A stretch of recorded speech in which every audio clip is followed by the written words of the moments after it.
Out of this discussion will make it to my desk. I look forward to hearing what you have to say. I want to thank you all for coming.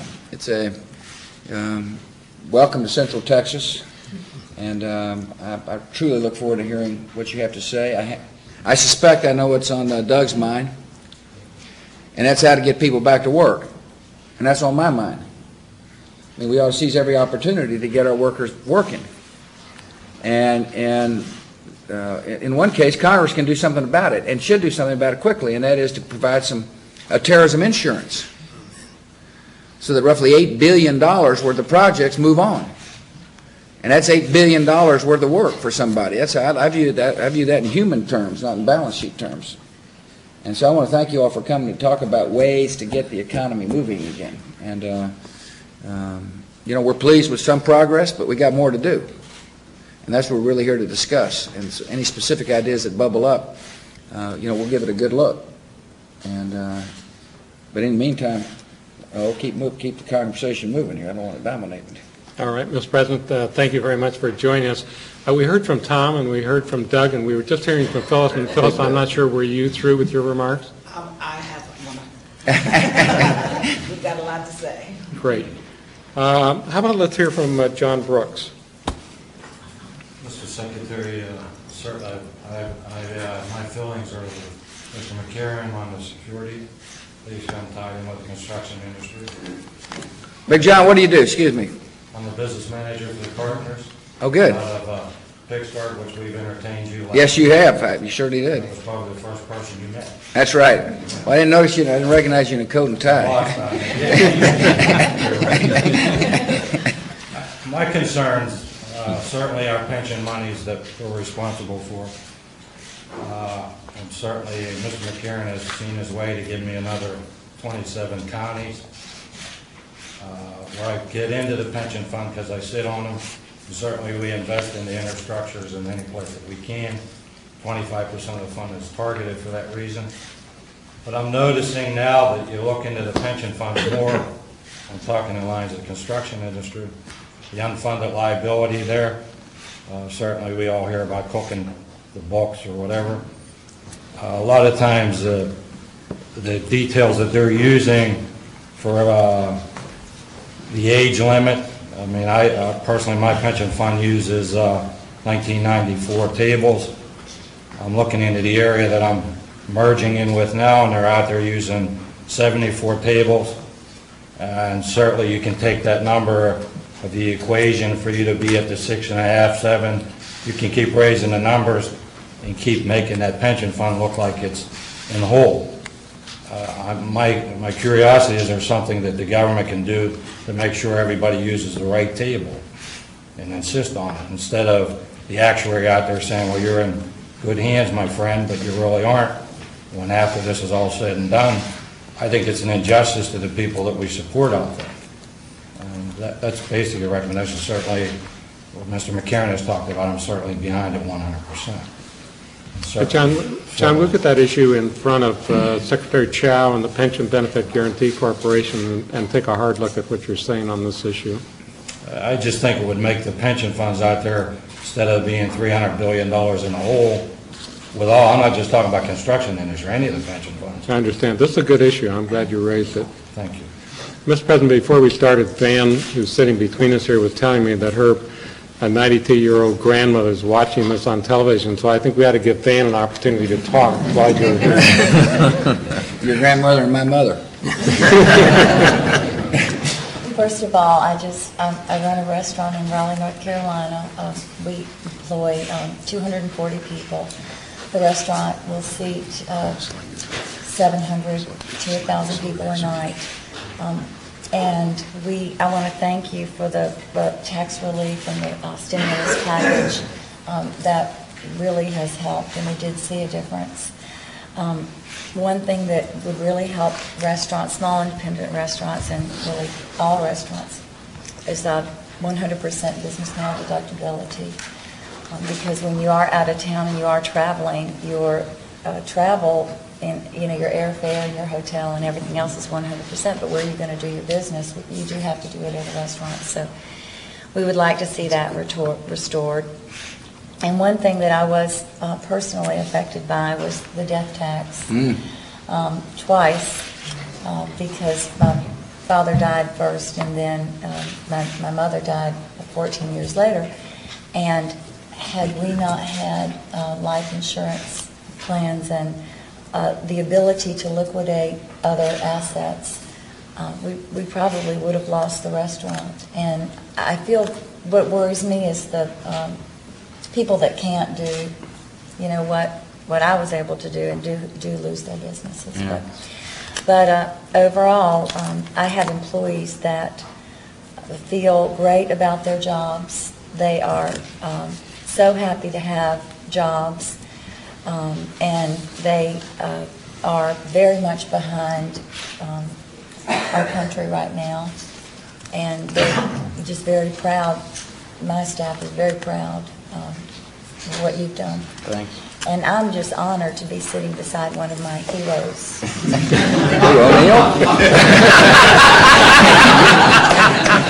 Without one, O'Neill. Mr. President, I'll take Yes. Thank you. You're welcome. Thank you, Van. Thinking about the death tax is punitive on small business owners. It is very tough on farmers and ranchers. It's hard to be able to keep your farm and your family if you got a big appraisal value when a loved one dies. We're trying to get rid of the death tax. I firmly believe the death tax is good for people from all walks of life, all throughout our society. As the entrepreneurial spirit takes hold in communities all throughout America, the death tax is going to try to be very punitive on many minorities, minority-owned firms. And our view is that if you build up your asset base, you ought to leave it to somebody you want to leave it to, whether your kid or your cousin or whatever it is. And so we put the death tax on its way to extinction. However, as a result of a quirk in the law, it arises again 10 years from now. That's a hard one to explain, but nevertheless it does. And so we've got to make the repeal of the death tax permanent for the good of the entrepreneurial spirit and for the good of our farmers and ranchers. And thank you for bringing that up. Sherry Earlowitz, I wonder if we could hear from you. Where are you from, Sherry? I'm from Washington, D.C. Yeah. Nothing wrong with that. President. Me too. I haven't seen you around lately. Well, I'm on a temporary basis there. Well, it looks like you're going to be around for a long time. Thanks. I'd like to say I'm a manufacturer. I run manufacturing companies in New Jersey, Georgia, and Oklahoma. And as a result of a recession, which I became aware of very quickly in 2000, we have suffered great layoffs. And as a result of the layoffs, we have been able to succeed and stay alive. It was taking quick action during a time when it wasn't clear that we were in a recession. And as we sit here today, I believe that the economy is stabilizing, and I believe that the government has taken wonderful action. And I think that action has solidified the bottom. We may have little dips. I think July and August is probably nervous for every business owner. I believe that the economy is very fragile, but I took a poll of my customers and my vendors all day yesterday, and the same message came through. We're very fragile. We expect a little bit more of a downside, but the government has taken action, and the question now is focus and patience. One of the problems that we have gotten caught up in and what we're suffering from today, I believe, is an economic hangover. And I am borrowing those words from Ed Mathias, who's the head of the Carlyle Group, who's one of the people I spoke with yesterday. And the issues of this economic hangover are that we want a quick fix, and there just isn't a quick fix. We have to be patient. A perfect statistic is in 1960, the average stockholder held on to stock for 8 years. Today, we hold on to stocks for less than a year. There is no jump back in the economy. There is no immediate gratification to be had. CEOs make salaries that over a lifetime people would not ever dream of seeing, and they make it in 1 year. So the issues that I think everyone has suggested, and with equal weight, that have undermined the confidence and that I think that this government needs to focus on is terrorism. And as you say, you're doing that with terrorism insurance, and I'd like to include that other insurance costs are very important to the running of a company, and I found it to be very difficult to deal with the health insurance and general casualty insurance. The second thing are the accounting issues. And with all due respect, people feel that the government is not moving quick enough to take punitive actions against those CEOs who have destroyed the public trust in our institutions and in our public markets, and not only here but abroad. CEO excesses have got to be stopped. I sit here as a CEO today, and I know that I cut my salary. I took no salary for 15 months so that my people continue to work. The scandals have got to come through. I think that the August 14th deadline, I believe that is the deadline, needs to hold. These people, the CEOs of large companies, need to be accountable, and I think it should be pushed down to the operating heads of all the various divisions, because one CEO can't possibly know. I have a little company, I'm 250 people, and it's very hard for me to know what goes on from division to division. I think that the CEOs have got to also hold their people accountable, and I encourage CEOs of large public companies to push that kind of certification down on their operating heads. And finally, the last thing is the portfolio losses that I think everybody has suffered, and everyone wants the stock market to return to 11,000 and the NASDAQ to return to 5,000, and we all want to be happy and get all our money back again. Well, it's just not going to happen, and I think it's about time that we sit back and let the many measures that you have taken take hold. We don't need that much more regulation. I think there could be a regulatory backlash. I think you've taken great measures, and now it's focus and patience. And these kinds of forums, I'm thrilled to be here today, Mr. President, and I think this is exactly what needs to happen. The more we focus on our economy and our domestic economy, I think the more we will start to see improvement slowly. Thank you very much. Well, thanks, Sherry. It's very articulate. A couple of points. We are going to find those who have broken the law and arrest them and prosecute them. And the SEC actually has done quite a bit of work. Some of it, I guess, hadn't received wide publicity, but 80 different officers have been punished in a year's period of time. I think it is a year's period of time. Right. We've increased the SEC budget so that they've got more capacity now to move through the system. Part of what you say requires a board of directors and a compensation committee for understanding their responsibilities. I mean, you're right. Excessive executive pay sends confusing signals. I mean, when a guy makes a merger or a company makes a merger, the executive makes a lot of money, the shareholders lose. Something's wrong. And independent members of boards need to be tough in their responsibilities. I don't think it's right for the government to regulate pay. I don't think that's a role for the federal government. It is a role for the federal government, however, to bring those to justice who break clear law, and we will, the other thing that you mentioned is the recession. We were, as history now has shown, we have 3/4 of recession, 3/4 of negative growth, and now we've had 3/4 of positive growth, so the trend is in the right direction, which is important for Americans to understand that nevertheless there's a lot more to do. One of the key things, as you mentioned, is this business about insurance. We got to get these projects going. We want these workers working. We want McCarran to quit calling me on the phone saying, "What are you doing about this insurance bill?" Mr. Johnson, I wonder if we could hear from you. You're in a business that touches every American every day in the grocery business, Mr. President, so maybe we could hear Yes. from you. Well, thank you, Mr. Secretary, Mr. President. There are no businesses closer to America's heartbeat than the neighborhood grocery and drugstores, which I'm representing here today.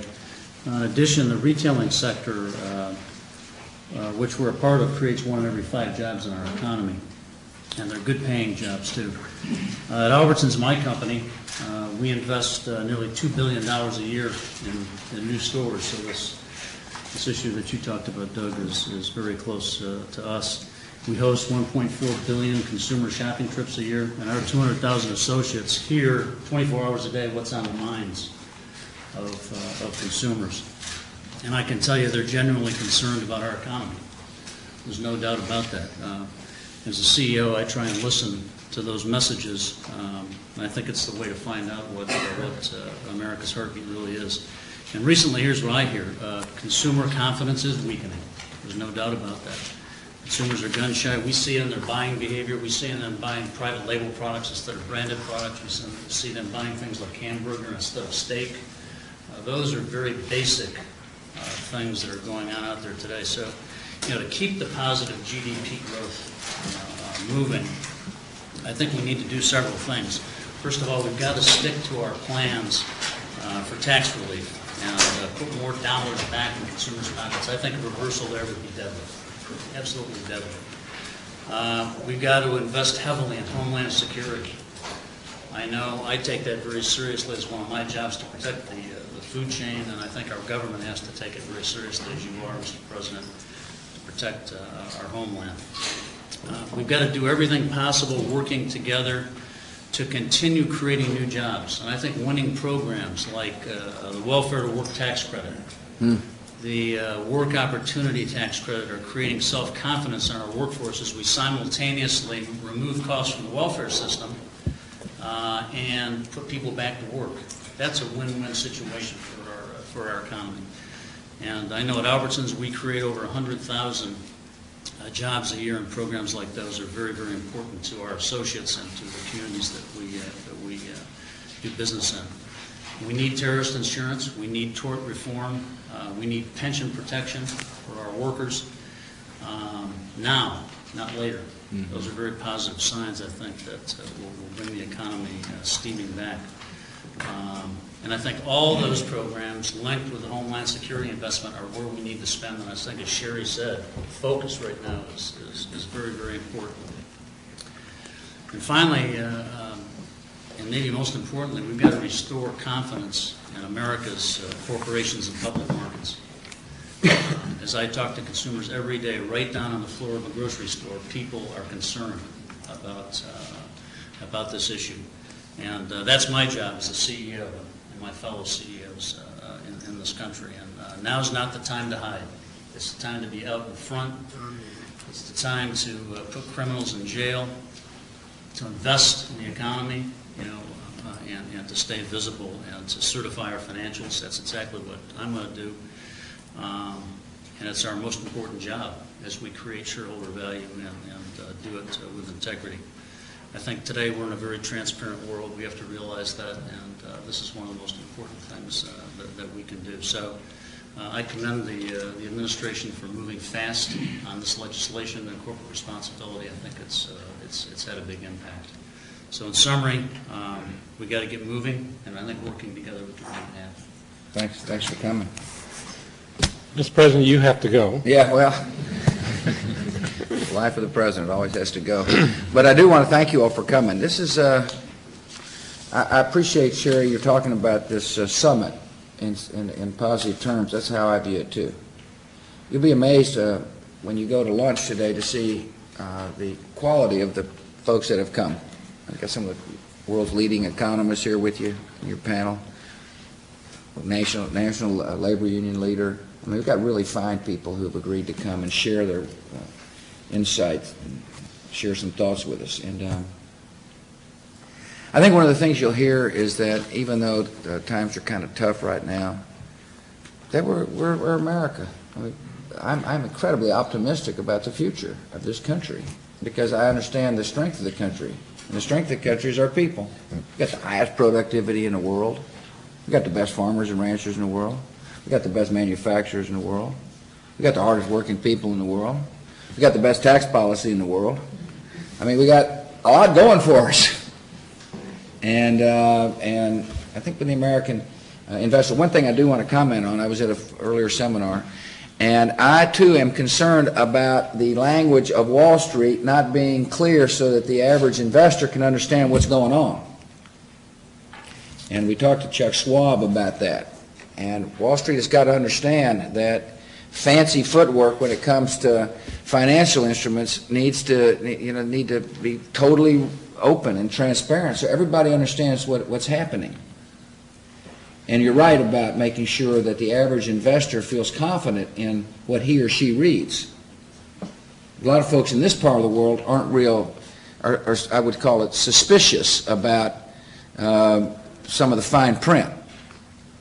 And there needs to be better disclosure so that people feel confident that they're not being led down the primrose path of fancy financial footwork. Let me put it to you that way. And the government can do some of this, but the industry itself, the investment advisors and the people, I call them Wall Street, there needs to be some self-policing mechanism as well, so that people are confident in the numbers. More and more people invest. A lot of Doug's workers invest. They all of a sudden become, pretty sophisticated relative to their fathers and forefathers. But you can't be that sophisticated if you're fighting off lawyers and accountants that are trying to put the dark cloud over reality. And that's one of the things we've got to just make sure does not happen anymore. Part of it is to put these people in jail, but part of it is to insist that the advisory world not have conflicts of interest and everybody understands what's going on. And I think you're going to find some pretty interesting ideas come out of this summit along those lines. Anyway, thank you all for coming. Hope you've enjoyed Central Texas. You're 45 minutes away from Crawford. No Albertson yet, but they do have a stoplight. Yeah. Thank you all for your time. Thank you, Mr. President. Good job. Thank you.